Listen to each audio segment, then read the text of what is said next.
Anyway, my plan for my base in this HermitCraft season is to really lean into the idea of a utopia. I want to create a utopia. I want to create the perfect place. There's going to be nature everywhere. There's going to be animals. There's going to be no harm, no death. Okay, it's going to be a beautiful place to live. Hi, I'm ThaMango, and today we have a lot of building to do. Over the past month, I've been working to transform Boatem Town from Season 8 of HermitCraft. We've been transforming every single build in the area and finishing areas that couldn't be finished due to the season ending early. So far, we've transformed Green's Midnight Alley, we've brought to life Scar's plans of a Sky City, we've turned Pel's Castle Mega Base absolutely giant, and much, much more. Today is going to be the biggest episode yet though, as we're going to be transforming all of Mumbo's builds in the area. This includes his starter base, the legendary VOLCARBO, the Moon Shrine, and of course his giant mega base, which is going to be my biggest transformation yet.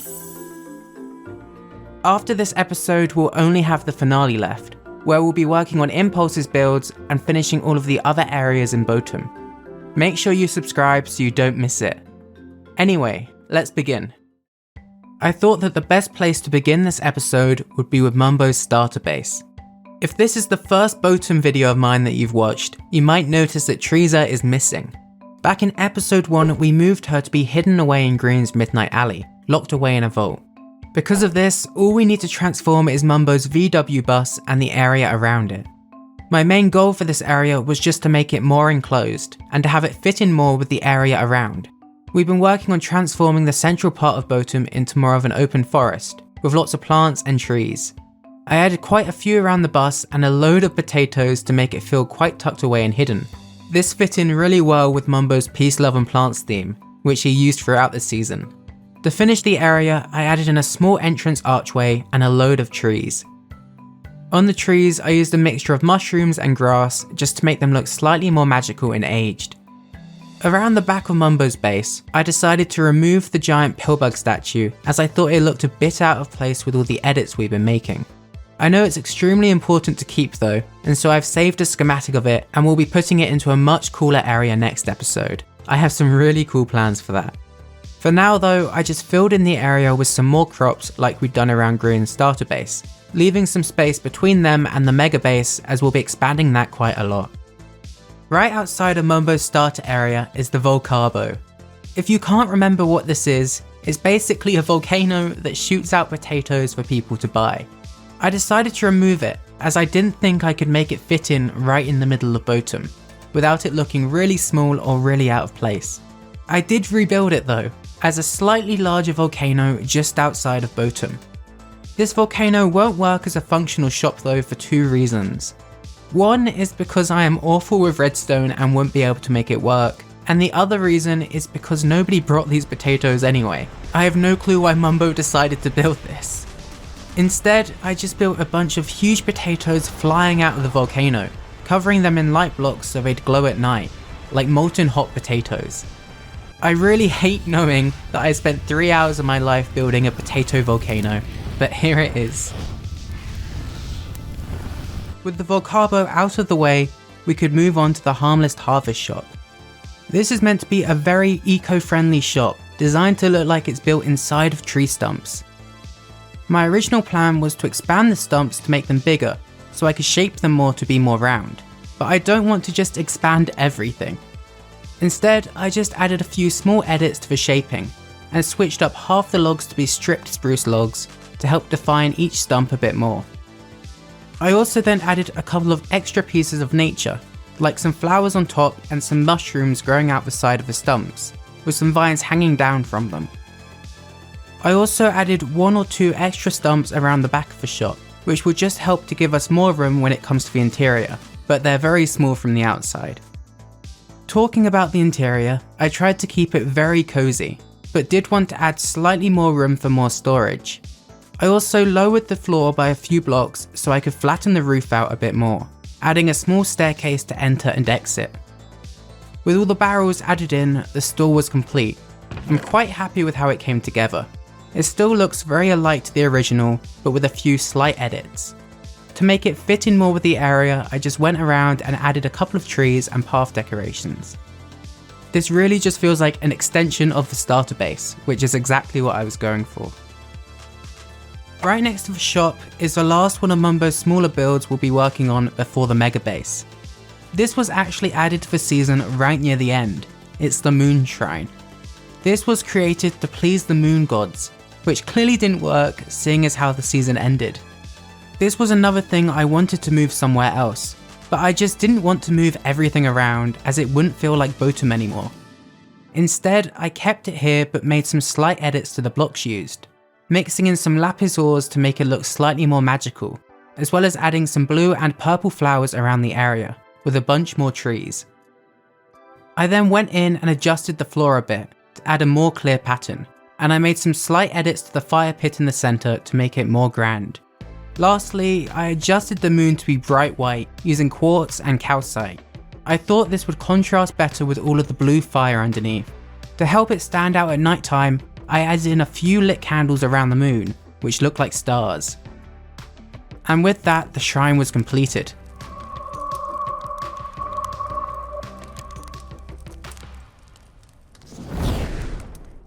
Now, this part wasn't made by Mumbo, but I've had a lot of people asking me to transform the actual Boatem Hole. I was going to do this in the final episode, but thought that now would be a good time to, considering it's right next to Mumbo's starter base.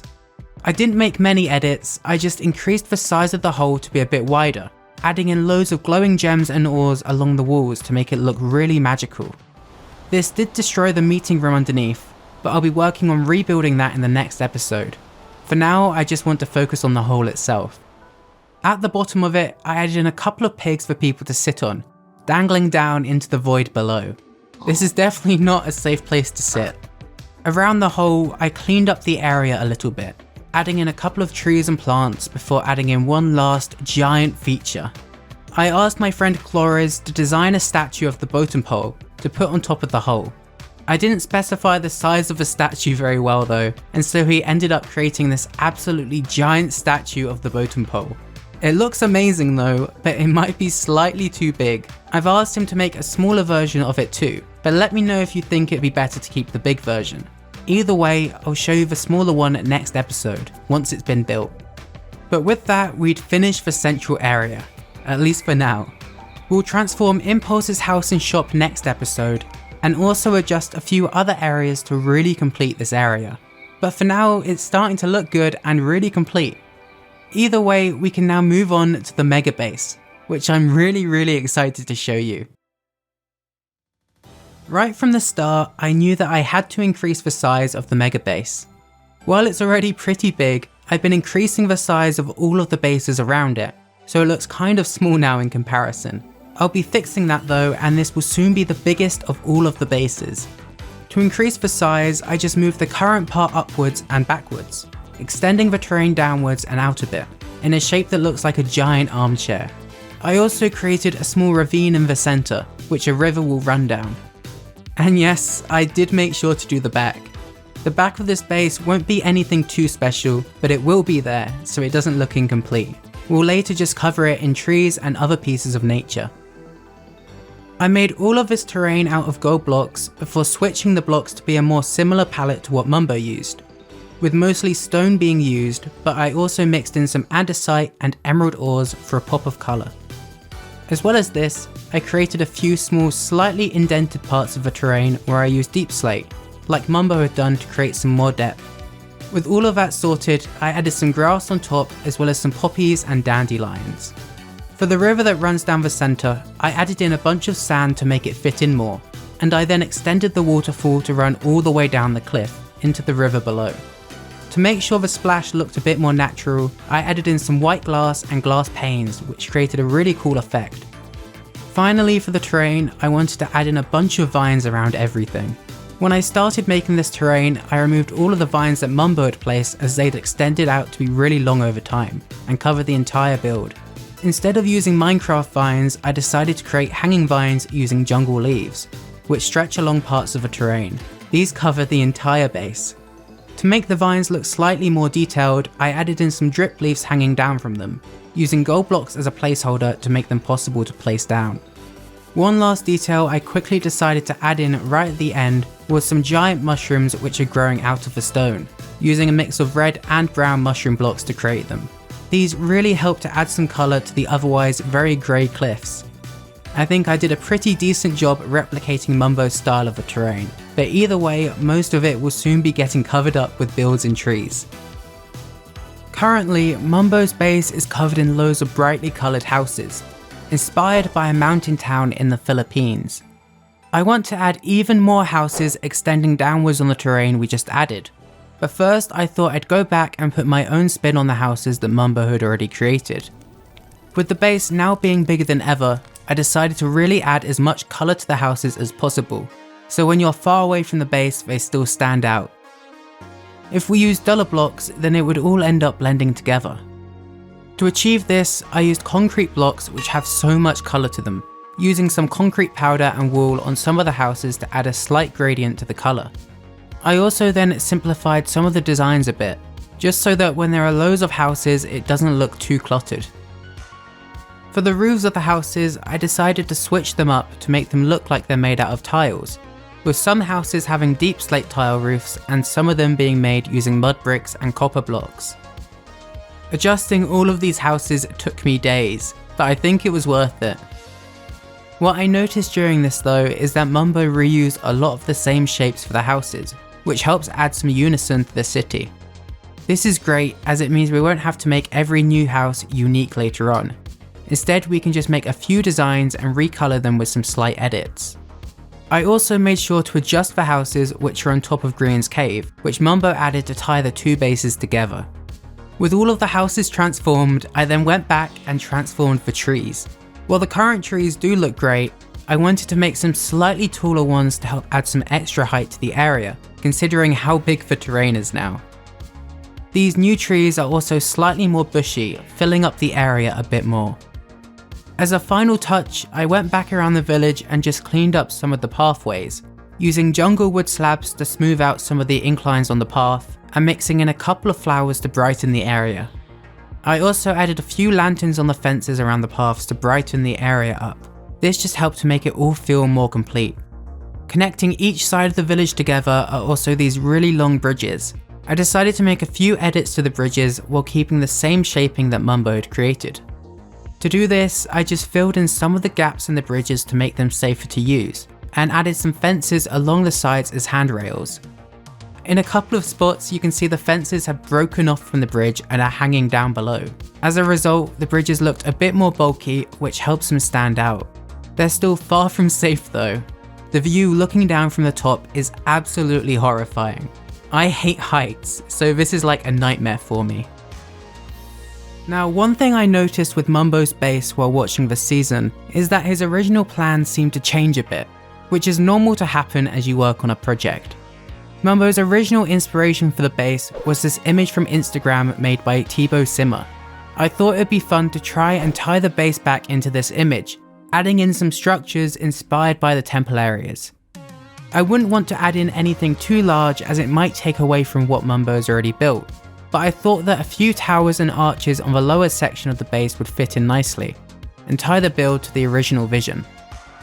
All of the temple parts that I add would be symmetrical, so anything on the right side will also be copied over to the left side of the armchair, which will help perfectly frame the giant statue in the centre.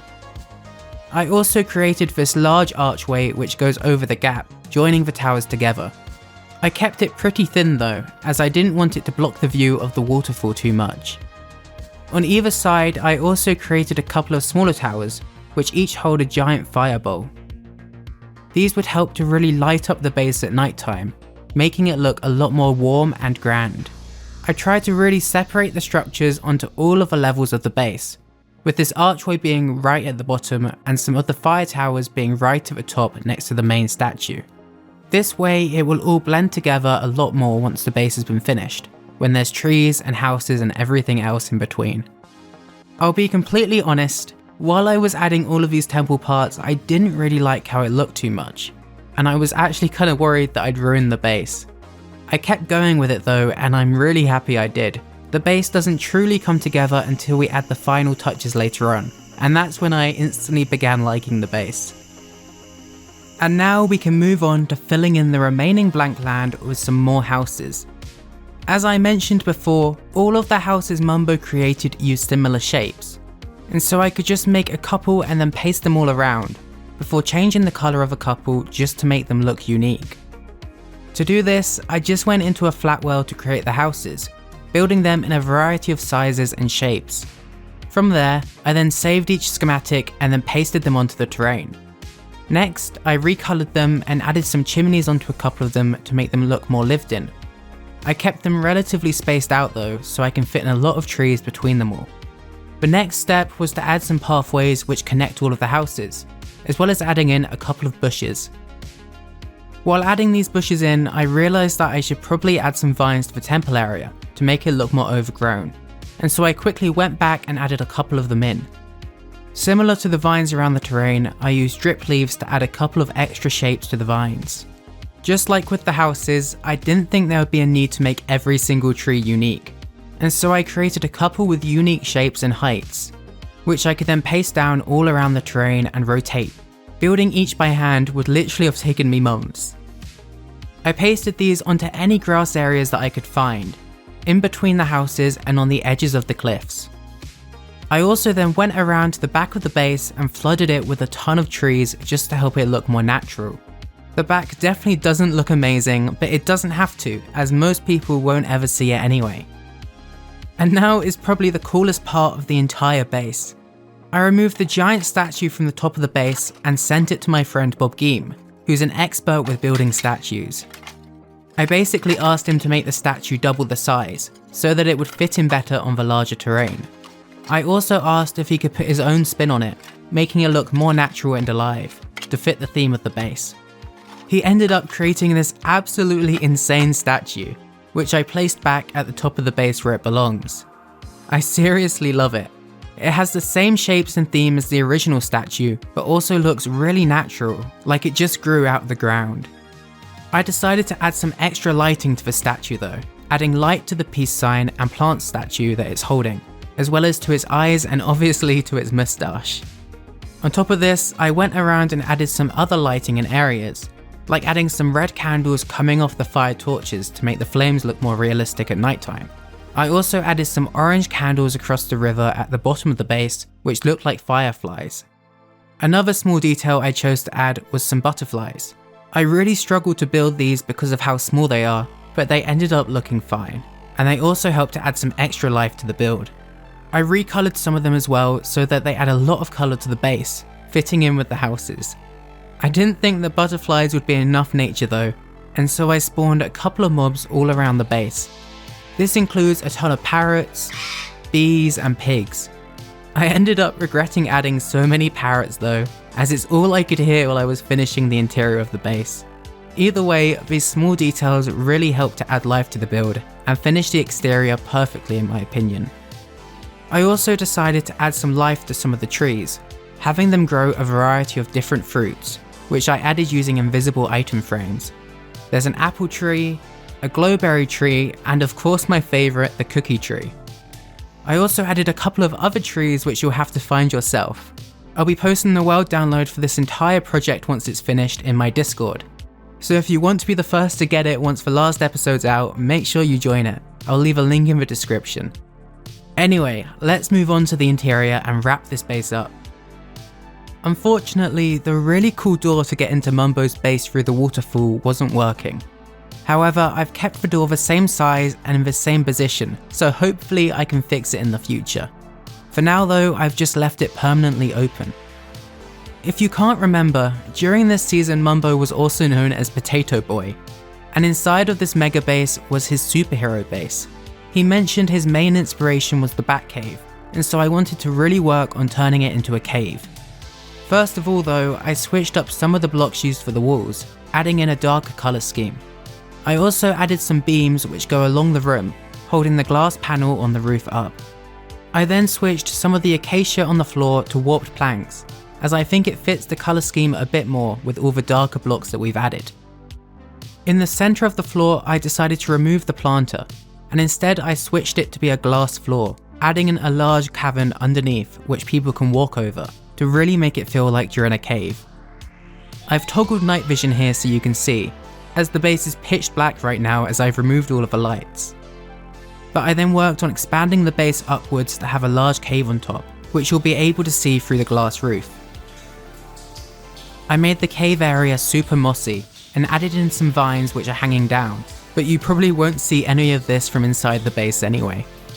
Finally, in the top cave, I added in some really bright light bulbs, which will be shining all the way down into the main interior of the base. Just like with Green's base, I'll be switching the placeholder blocks to be light blocks later, so I can control the light levels. I also then added a couple of lights along the walls of the main room. Here you can see me switch the blocks to be light blocks and it looks really cool. I did decide to add some extra frog lights into the floor though, just to add a tiny bit of extra light. The base really feels like a cave now inside though. I think this might be one of my favourite interiors I've ever made, and I didn't even change much. At the back of the base, I also wanted to open up a bit more room to add one final cave area. This extends all the way back to the back of the mega base. In the centre of this cave, I added in a giant statue of Potato Boy, which was once again made by my friend Clores. To finish up the area, I created a small viewing platform and lit up the statue so you can actually see it. The last touch I added in was a couple of torches along the platform, and with that, I was finished with the entire base. I am genuinely chuffed to bits with how this build came together. I really love it. If you like the build or enjoyed the video, please consider leaving a like and a comment. If this video manages to reach 10,000 likes, then I'll find another Mumbo base to transform once we're done with Boatem, maybe his season 7 base. Also, thank you all so much for 20,000 subscribers, and for all of the nice happy birthday messages on the last video. I seriously appreciate you all so much. Thank you for watching. Goodbye.